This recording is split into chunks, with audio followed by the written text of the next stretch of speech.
সশস্ত্র বাহিনীকে জনমুখী করতে ডিসিদের নির্দেশনা। যুক্তরাষ্ট্রের সঙ্গে বাণিজ্য চুক্তি খুব ভালো হয়েছে, মন্তব্য পররাষ্ট্রমন্ত্রীর।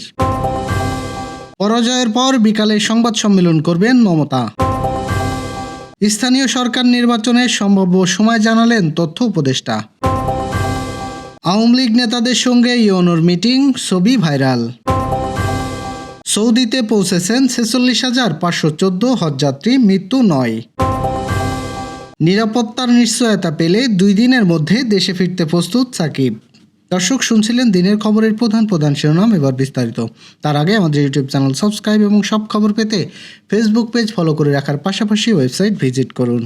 প্রতিরক্ষা মন্ত্রণালয় এবং সশস্ত্র বাহিনী বিভাগের উপদেষ্টা brigadier general A K M. Shamsul Islam বলেছেন, সশস্ত্র বাহিনীকে আরও জনমুখী ও শক্তিশালী করতে জেলা প্রশাসকদের প্রয়োজনীয় নির্দেশনা দেওয়া হয়েছে। মঙ্গলবার রাজধানীর উসমানী স্মৃতি মিলনায়তনে জেলা প্রশাসক সম্মেলনের তৃতীয় দিনের প্রথম অধিবেশন শেষে সাংবাদিকদের ব্রিফিংয়ে এইসব কথা বলেন তিনি। শামসুল ইসলাম বলেন, জেলা প্রশাসক সম্মেলনে প্রতিরক্ষা মন্ত্রণালয়, সশস্ত্র বাহিনী বিভাগের পক্ষ থেকে বাহিনী প্রধানদের চাহিদা, কর্মপদ্ধতি এবং ভবিষ্যৎ পরিকল্পনা সম্পর্কে ডিসিদের অবহিত করা হয়েছে। একই সঙ্গে সরকার সকল বাহিনীকে আরও জনমুখী বাহিনীতে পরিণত করতে চায়। এ লক্ষ্যে প্রশাসনের করণীয় বিষয়গুলো তুলে ধরা হয়েছে। তিনি আরও বলেন, আমরা টোটাল পিপলস ওয়ার্ক, যা শহীদ রাষ্ট্রপতি জিয়াউর রহমানের দর্শন, সে বিষয়ে বিস্তারিত আলোচনা করেছি। জেলা প্রশাসকদের কী ধরনের ভূমিকা থাকা উচিত সেটিও ব্যাখ্যা করা হয়েছে। ডক্টর শামসুল ইসলাম বলেন, পেশাদারিত্ব, দেশপ্রেম উদ্বুদ্ধ হয়ে সশস্ত্র বাহিনীকে দক্ষ জনবল যুক্ত করার বিষয়ে আলোচনা হয়েছে। পাশাপাশি সাম্প্রতিক নির্বাচনে সেনাবাহিনী এবং সিভিল প্রশাসনের সম্মানিত কাজের প্রশংসা করে এ সময় আরও জোরদার এবং গুরুত্বারোপ করা হয়েছে। তিনি আরও বলেন, সশস্ত্র বাহিনীর আধুনিকায়ন, সক্ষমতা বৃদ্ধির বিষয়ে প্রধানমন্ত্রীর নির্দেশনা ডিসিদের জানানো হয়েছে। পুরো আলোচনা অন্তত ফলপ্রসূ হয়েছে এবং ডিসিদের স্বতঃস্ফূর্ত অংশগ্রহণে তারা সন্তুষ্ট। সাংবাদিকদের এক প্রশ্নের জবাবে তিনি বলেন, মাঠ পর্যায়ে এবং সেনাবাহিনীর মধ্যে কোনো ধরনের দূরত্ব নেই, বরং পারস্পরিক সহযোগিতা এবং আস্থার ভিত্তিতেই তারা কাজ করছে। তিনি আরও বলেন, তাদের সশস্ত্র বাহিনীর সদস্যরা জীবনের ঝুঁকি নিয়ে দায়িত্ব পালন করে, কঠোর প্রশিক্ষণ শৃঙ্খলার মধ্য দিয়ে তারা সবসময় প্রস্তুত থাকে। জনগণের সঙ্গে কাজ করতে গিয়ে তারা আরও দায়িত্বশীলতার পরিচয় দিয়েছে। যুক্তরাষ্ট্রের সঙ্গে বাণিজ্যিক চুক্তি খুব ভালো হয়েছে বলে মন্তব্য করেছেন পররাষ্ট্রমন্ত্রী ডক্টর খলিলুর রহমান। মঙ্গলবার অতিথি ভবন পদ্মায় সাংবাদিকদের মুখোমুখি হয়ে এসব কথা বলেন তিনি। ঢাকায় সফররত যুক্তরাষ্ট্রের বাণিজ্যিক প্রতিনিধি দলের সঙ্গে বৈঠক করেন পররাষ্ট্রমন্ত্রী। বৈঠক শেষে চুক্তি নিয়ে সমালোচনার বিষয়ে জানতে চাইলে তিনি বলেন, যুক্তরাষ্ট্রের সঙ্গে বাণিজ্যিক চুক্তি খুব ভালো হয়েছে। যারা এই বিষয়ে সমালোচনা করছে তাদের অন্য দেশের সঙ্গে তুলনামূলক চিত্র দেখলে বিষয়টি বুঝতে পারবেন। এর আগে ব্র্যান্ডন লিক্সের নেতৃত্বে যুক্তরাষ্ট্রের assistant representative of south of central এশিয়ার একটি প্রতিনিধি দল বাণিজ্যিক বিনিয়োগ কর্মকর্তা সম্পর্কে জোরদার বিষয়ে আলোচনা করতে ঢাকায় সফর শুরু করে। সফরের অংশ হিসাবে প্রতিনিধি দলটি পররাষ্ট্রমন্ত্রীর সঙ্গে বৈঠক করে এবং দুই পক্ষের বাণিজ্যিক বিনিয়োগ সহযোগিতা বৃদ্ধির বিভিন্ন দিক আলোচনা করে। তৃণমূল কংগ্রেসের প্রধান মমতা বন্দ্যোপাধ্যায় বিধানসভা নির্বাচনে ভরাডুবির পর আজ সংবাদ সম্মেলনে আসছেন মমতা বন্দ্যোপাধ্যায়। মঙ্গলবার কালীঘাটের বাসভবনে বিকাল ৪টায় সাংবাদিকদের মুখোমুখি হবেন তিনি। সঙ্গে থাকবেন তৃণমূলীয় সর্বভারতীয় সম্পাদক অভিষেক বন্দ্যোপাধ্যায়। তিনি দীর্ঘ ১৫ বছর ক্ষমতায় থাকার পর এই বড় ধাক্কা খেয়েছেন তৃণমূল কংগ্রেস। এবারের নির্বাচনে বিপুল ব্যবধানে জয় পেয়েছে প্রথমবারের মতো রাজ্যের ক্ষমতায় এসেছেন ভারতীয় জনতা পার্টি বিজেপি। ভবনের কেন্দ্রেও হেরে গেছেন মমতা বন্দ্যোপাধ্যায়। প্রতিদ্বন্দ্বী শুভেন্দু অধিকারীর কাছে তিনি ১৫,০০০-এর বেশি ভোটে পরাজিত হয়েছেন, যা রাজনৈতিক মহলে বড় চমক হিসেবে দেখা হচ্ছে। রাজ্য জুড়ে একাধিক কেন্দ্রে তৃণমূলের ভরাডুবি হয়েছে। মুর্শিদাবাদ, কলকাতা, পূর্ব বর্ধমান সহ বেশ কিছু গুরুত্বপূর্ণ আসনে জয় পেয়েছে বিজেপি। ফলে রাজ্যের রাজনৈতিক সমীকরণ বড় পরিবর্তন এসেছে। সেদিকে সোমবার গণনা কেন্দ্রে গিয়ে উত্তেজনার মুখে পড়েন মমতা বন্দ্যোপাধ্যায়। সাকত মেমোরিয়াল কেন্দ্র থেকে দলের এজেন্টকে বের করে দেওয়ার অভিযোগ পেয়ে সেখানে যান তিনি। পরে নির্বাচনে অনিয়ম ও বাধা দেওয়ার অভিযোগ তোলেন। প্রধানমন্ত্রীর তথ্য ও সম্প্রচার উপদেষ্টা ডক্টর জাহিদুর রহমান জানিয়েছেন, স্থানীয় সরকার নির্বাচন শুরু হবে এই বছরের শেষের দিকে। ১০ মাস থেকে ১ বছর লাগবে তা শেষ করতে। এছাড়া উপজেলা পরিষদ বাতিল করার পরিকল্পনা নেই সরকারের। মঙ্গলবার সচিবালয়ে সরকারের বিভিন্ন কার্যক্রমের অগ্রগতি নিয়ে সাংবাদিকদের সঙ্গে আলাপকালে এসব কথা বলেন তিনি।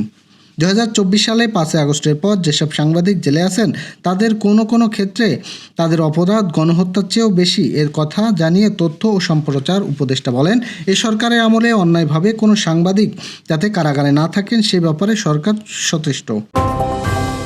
হবিগঞ্জের মাধবপুর উপজেলার নির্বাহী কর্মকর্তার সঙ্গে আওয়ামী লীগ নেতার একাধিক ছবি সামাজিক যোগাযোগ মাধ্যমে ছড়িয়ে পড়ায় এলাকায় ব্যাপক আলোচনার সৃষ্টি হয়েছে। ভাইরাল হওয়া ওই ব্যক্তির নাম তাসাদ্দুক আহমেদ। তিনি উপজেলা চালমনি ইউনিয়ন আওয়ামী লীগের সাংগঠনিক সম্পাদক এবং সাবেক বিমান প্রতিমন্ত্রীর ঘনিষ্ঠ হিসেবে পরিচিত। পাশাপাশি তিনি একটি বালিকা বিদ্যালয়ের শিক্ষকতা পেশায় জড়িত। সম্প্রতি ইউনো কার্যালয় প্রতিষ্ঠানের অফিসিয়াল কাজে গিয়ে তোলার কয়েকটি সেলফি একান্ত মুহূর্তের ফেসবুকে পোস্ট করার পর এই বিষয়টি নিয়ে স্থানীয়দের মধ্যে নানা প্রশ্ন উঠেছে।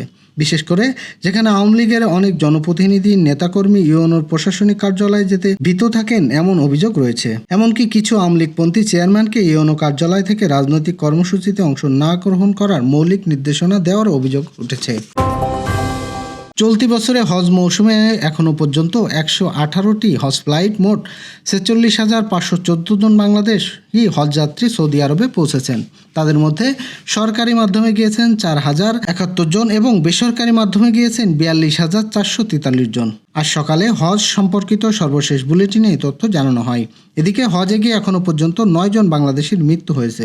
তাদের মধ্যে 7 জন মক্কায় এবং 2 জন মদিনায় মারা যান। মারা যাওয়াদের মধ্যে একজন মহিলা এবং হজ বুলেটিনের তথ্য অনুযায়ী বাংলাদেশ বিমান এয়ারলাইন্সে 54টি ফ্লাইটে 21,910 জন, সৌদি এয়ারলাইন্সে 43টি ফ্লাইটে 16,110 জন এবং ফাইন্যান্সের 21টি ফ্লাইটে 8,494 জন হজযাত্রী সৌদি আরবে গেছেন।